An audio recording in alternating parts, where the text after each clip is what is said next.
A group of girls called the Infected use their powers to stop their country from a war and protect their kind.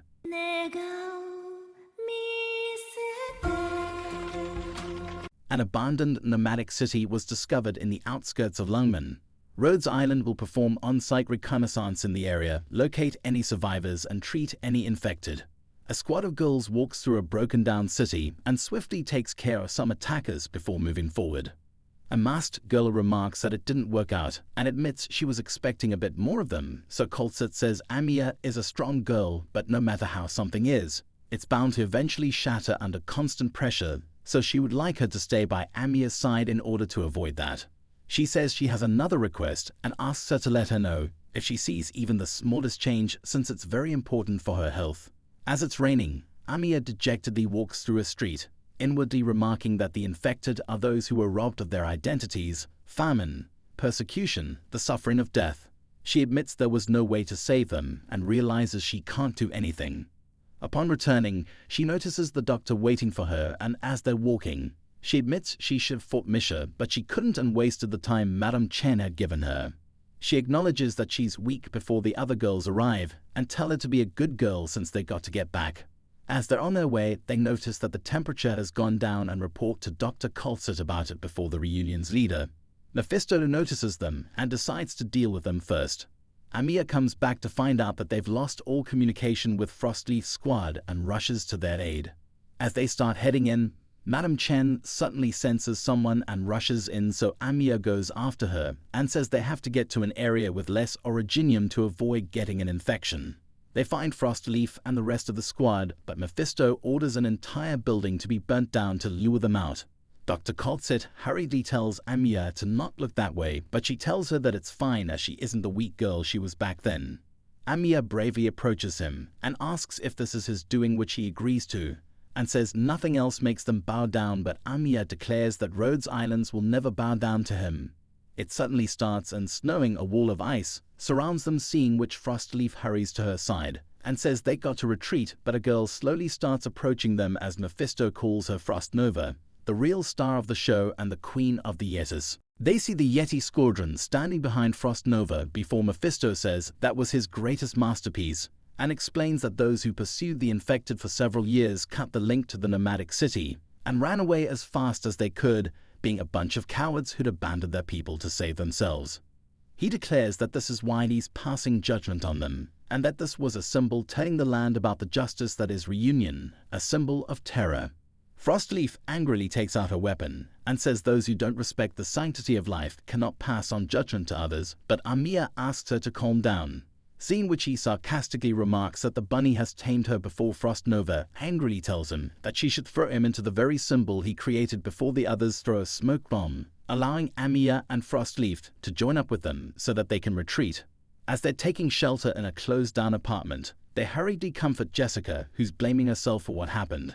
Mephisto's lackeys inform him that they weren't able to find the girls around the area, so he leaves that to Frostnova. A while later, the girls realize that the temperature is constantly dropping and decide to quietly leave the apartment to meet up with everyone else. They reach the main street, where they decide to just make wild dash for the other side at once, but as they start running, a barrier of ice suddenly surrounds them, and Frostnova slowly walks forward, informing them that there's nowhere to run now and declaring that she'll send them to their deaths without any pain. As she starts attacking them, Frostleaf hurriedly tells the others to go on while she draws the attacks to herself, but as the others see her body slowly getting consumed by frostbite, Meteorite hurries back to save her, and 𝐒𝐈𝐍𝐿 covers them, declaring that she won't run away and they will not let anybody die. Frostnova says she's heard about her and starts using an incantation to take them all out. Seeing the force of the constant attacks, Meteorite alarmingly says they'll be done if even one hits them, so 𝐒𝐈𝐍𝐿 pushes herself to the limit to absorb the brunt of the attacks with her power, but she soon gets worn out. Suddenly, Frostleaf stops Frostnova from continuing the incantation, surprising her as the girls take the opportunity and go all in to quickly take the guards out and destroy the weak point in Frostnova's defense. She tries to attack them, but wearily collapses, seeing which the girls quickly grab Frostleaf and retreat. Later, they tell her to not do anything like that again before receiving a message from Madame Chen, who says they got to change their plans and won't be rendezvousing because Lungmen is in danger. Madame Chen suddenly gets attacked and later wakes up to see Swayad, who tells her to stop making trouble for them. She tells Chen that she took a shell to the face right before they evacuated, questioning if she really doesn't remember anything because of how much she overstepped. She tells Chen to give her command, but she instantly declines and questions if she really thinks she has what it takes, calling her Lady S. This pisses her off, and they start arguing before 𝐒𝐿𝐷𝐈𝐿 enters and informs them that they got a report from the medical team who've said that Madame Chen may have taken the blast head-on, but there are no signs of fractures or internal damages, so Swayad dismissively leaves the room. But Chen notices a bruise on her back, so 𝐒𝐿𝐷𝐈𝐿 explains she took a blow when she squeezed her into the CV. 𝐒𝐿𝐷𝐈𝐿 asks her why she chose to retreat, so she remarks that she has responsibilities. She receives a call from 𝐋𝐈𝐍𝐊, who tells her that he's at the 𝐒𝐈𝐍𝐊 warehouse and got hit by a few arrows, asking her to not come save him since that will mean falling right into their trap, but Chen angrily tells him to not die on her and tells 𝐒𝐿𝐷𝐈𝐿 to send word to all the emergency units as they have to rescue their informant. As they're going, 𝐒𝐿𝐷𝐈𝐿 asks Chen why she had him become an informant, so she slowly explains that he became an infected a year ago and becoming an informant was what he wanted. They surround the warehouse and quickly surround the warehouse before 𝐒𝐿𝐷𝐈𝐿 rushes in and swiftly takes out the reunion soldiers as Chen rushes to Fal's aid. He rarely tells her that his eyes got burned and informs her about the enemy target locations before asking her to take care of 𝐒𝐿𝐷𝐈𝐿, who slowly supports him out to get him treated while he admits he's always looked up to her. Later, Chen and 𝐒𝐿𝐷𝐈𝐿 arrive at the location. Fal had told them about where she says this used to be her house, and she studied here before going to Victoria. She heads in alone but finds nothing inside. The LGD soldiers gather at the location, and she declares that they're going to capture Reunion's hideout at Passy Plaza. They storm the building and immediately overpower the enemies before a stray causes the ground to blow up, dropping 𝐒𝐿𝐷𝐈𝐿 and Chen. Chen later wakes up to see her holding a pillar of wall down. A group of Reunion soldiers confront them, but she tells 𝐒𝐿𝐷𝐈𝐿 to stay put and takes them all out.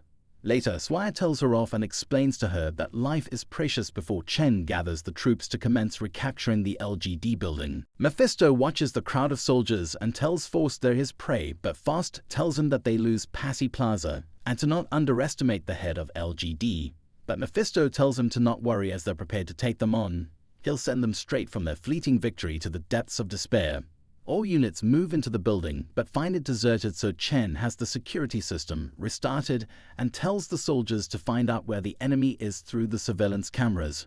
She gets a report about Reunion forces being spotted on the ground floor of the East Wing who aren't attacking the LGD soldiers even after spotting them. The person further explains that they seem to be regrouping to the 5th floor and look like their consciousness is fogged before they sight the enemy command post. She sees Mephisto waving at the surveillance camera and says they have to go even if it's a trap. She orders the soldiers to capture all the enemy forces and heads to the roof to confront Mephisto, declaring that he has nowhere to run. He says that statement should be true for her and uses magic to mutate all the Reunion forces in the building. They all start moving at the same time and slowly approach Chen, but she refuses to retreat, so he questions why she works against him so hard, remarking that she's also disappointed in Lungmen. She tells him that she has a duty to fulfill, so he offers her to join them, but she takes out her sword, which doesn't seem to budge. She declares that she'll give her own life if it means taking his, so he prepares to end her before a chopper suddenly appears. Amiya and an elite Rhodes Island operator, Blaze jump down before she tells Chen that there are a lot of things she needs to finish. Shocked to see Rhodes Island helping Lungmen, Mephisto raises the soldiers again, but Blaze lands between them with a crash, creating a large crater in the roof before Chen blasts the soldiers into nothing. Mephisto is completely shocked at losing and questions how this could have happened as Faust tries to convince him that they need to run away. Blaze uses her combat ability to effortlessly take the snipers out as Faust gets injured while trying to shield Mephisto. Chen says there isn't anywhere for them to run, but Faust refuses to give in and sets off the explosives set up throughout the entire building. Later, Amiya receives a call from Chief Wei, who thanks her for their help, but she asks him why they weren't given enough intel, so he explains that he isn't in a position to give her all the information. But she remarks that he used them as bait to draw the Reunion forces out. Chen thanks her for the help and expresses gratitude to 𝐒𝐕 before they receive a call from Chief Wei as well, telling them that they have to take out the remaining reunion strongholds in a day, as that is all the time they have, which she firmly acknowledges and heads out with Hoshiguma and 𝐒𝐕. Faust awakens from a pleasant dream only to find Mephisto furiously destroying a table. Standing atop a building, Blaze comments uneasily that Lungman has infected fighting infected on behalf of the uninfected, which she finds unsettling. When she confronts a group of reunion troops, instructing them to disarm and surrender peacefully, they charge at her in defiance. Blaze then seizes one by the neck, threatening incineration, which prompts an immediate surrender from the group, and she releases them. Upon Amiya's arrival, Blaze warmly embraces her before introducing her to Greythroat, who is headed out on patrol. Blaze mentions she'll meet up with them at the next location and departs. Puzzled, the Doctor inquires if there's tension between Blaze and Greythroat, leading Amiya to suggest following Blaze for support. Elsewhere, Chen and 𝐒𝐕 disarm a group of soldiers. Chen announces she'll head to the slums, expecting significant resistance there. Blaze rescues a local who, despite aiming his crossbow at her, is sternly told to leave after questioning if being saved by an infected wounded his ego. As he departs, Blaze spots the Doctor behind her and teases her for her apparent concern, suggesting a more flirtatious remark could have been made. While walking, the Doctor queries about the situation with Greythroat, to which Blaze dismisses it as a personal matter. Suddenly, a scream interrupts them, and Blaze carries the Doctor across rooftops to avoid mutated reunion soldiers attacking indiscriminately. Faust confronts Mephisto about their suffering, but Mephisto insists they must exploit their forces to escape. Chen, sensing an anomaly, dashes to a rooftop where she encounters 3 mysterious figures who warn her not to interfere before vanishing. She promptly alerts 𝐒𝐕 about this elite force. Meanwhile, 𝐒𝐕 advises Lin to avoid involvement, but Lin insists on non-involvement of their group to avoid tarnishing their reputation, and advises staying clear of the sewers. Faust, seeing the elite force subdue the mutated reunion, orders Mephisto's restraint, promising an escape. During their escape, Mephisto pleads with Faust to halt his magical exertions and suggests returning to their leader, Terra, but Faust expresses regret over not fleeing earlier. After a daring teleport, Faust faces the relentless pursuit of the LGD, which ends with him defiantly facing a volley of arrows with a resigned smile, crossbow in hand. The girls watch the shots being fired by the reunion troops, whose leader tells them to not worry about the ammo, as it's not a waste to show respect, quoting Faust. Greythroat notices Faust's crossbow lying on the ground and asks Amiya why Rhodes Island fights, remarking that she thought they fought for the infected, but every time they fight, the people who die in front of them are all infected. Blaze tells her that she won't be able to understand why Rhodes Island fights with the way she is now before leaving. Amiya says there's a misunderstanding between them, but Greythroat tells her that they need to pursue the reunion forces that escaped into the slums for now. Nine calls Chen and tells her that they got another element coming from the lower sides of the slums, before admitting that she's been wondering where she really belongs and has figured out that this city doesn't need her anymore. She adds that she'll be taking the infected with her, and after seeing the cloaked forces in the city, she's realized she thought too much of this city because the infected are unwanted her. She bids Chen goodbye, shocking her before 𝐒𝐕 arrives and informs her that the elite force is called Black Cloak and are being led by Lin. Meanwhile, a girl and Lyudmila start fighting, but she easily defeats her and questions if she wants to turn everybody into infected before allowing her to escape. Meanwhile, Greythroat finds a small girl hiding in a broken-down house and tells her to come with her, but she says she can't because they told her that her father will come get her if she stays here. Reunion troops surround them, seeing which Greythroat revoltingly questions how low they can get, but they explain they'll get killed if they don't kill her and knock her unconscious, but Blaze rushes in and quickly takes them all down before Amiya and the Doctor arrive as well. When Greythroat wakes up, Blaze tells her that she's gotten over the misunderstanding she had about her before Madame Chen contacts Amiya and tells her that Frostnova and the Yetis have reunited, so they plan to take them all out together. She tells her to get out of the slums so that she doesn't get caught up in the fray, shocking her. Blaze quickly rushes away and says she'll contact them in a bit, while a reunion troop asks Nine if it hurts to leave her homeland, before she uses her arts to grow a few flowers and walks away. Aiming at Amiya and the girls, Frostnova gets ready to finish them, but she suddenly gets attacked by Nest from above, causing an explosion. Later, a troop from Reunion approaches Amiya, who's desperately looking for the doctor, and asks to negotiate, explaining that Frost Nova wasn't against them. She just heard they killed Alex and wanted to keep them pinned down. Amiya is about to regretfully admit it, but he says there isn't any point since their lives were on the line, and explains they should be helping their friends since both their leaders are rabbits as well. After getting approval from the others, Amiya accepts the ceasefire on behalf of Rhodes Island, hearing which the men start celebrating. Later, Frost Nova shudders in the cold before the doctor tells her that she's been mumbling in her sleep and reveals she won't kill her. She explains that they're both caved in from all sides, but the others are trying to find them. Frost Nova asks her to give her a candy and sits up, remarking that the Yetis view her as their elder sister.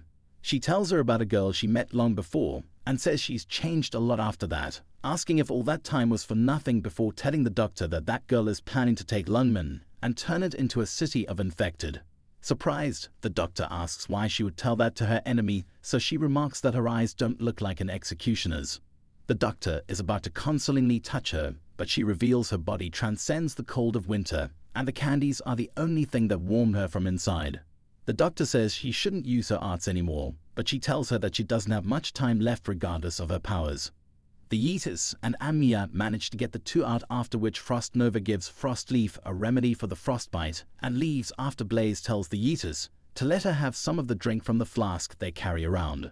Chen plans to bring out the Black Cloaks to deal with them and refuses to agree to Amiya's demands to stop the operation while Frost Nova meets up with Mephisto. But they suddenly sense something, so she uses her arts to temporarily stop the Black Cloaks and falls unconscious. The Yetis tell the Reunion forces to get her and Mephisto out of the slums while they stop the LGD and Black Cloaks. They sit down to have a last drink, apologizing to Rhodes Island for not drinking with them, and start getting attacked by the LGD, shocking Blaze and the others. As the doctor is standing in an alleyway, the girl from before approaches her and says she needs the trust of her operators before walking away. Meanwhile, Frost Nova asks the remaining Reunion members to go on without her. Amiya, Blaze, and the doctor approach her, realizing her symptoms have gotten much worse as she stands up, remarking that they'd set up the entire battlefield to defeat her and never expected her to go along with their pleas to negotiate. Blaze suddenly rushes in and slams her away, telling her to just come with them to Rhodes Island, but she slowly starts singing her incantation and unleashes her true power, declaring that they'll finally settle this. Blaze remarks that she thought the Yetis power boosted Frost Nova, but it was the other way around. She was sharing it with them. She answers that they're all dead now and everyone precious to her is gone, meaning she no longer has to suppress the winter inside her to spare her team. As they start battling, she freezes Amiya's rings so that her arts and body heat slowly get drained away. Frost Nova starts bleeding and asks Amiya if she'll be able to lead all these infected for her cause, so she declares that they all fight for their own beliefs and the infected don't need anyone to lead them, telling her that she'll fight tooth and nail if necessary. Blaze lands a finishing blow and heads forward with Amiya and Greythroat, while the doctor holds Frost Nova's bare hand and greets for her. Amiya tells Chief Y that she wants to cancel their agreement, since Rhodes Island fights for everyone on this land and not just the infected. Chen barges in and reveals that he was the one behind everything and was just framing Lin before Dr. 𝐒𝐂𝐑𝐈𝐿 arrives, and says Chernobog's core city is heading towards them, claiming that this city belongs to Ursus. If you like this video, you would love this other piece of content as well.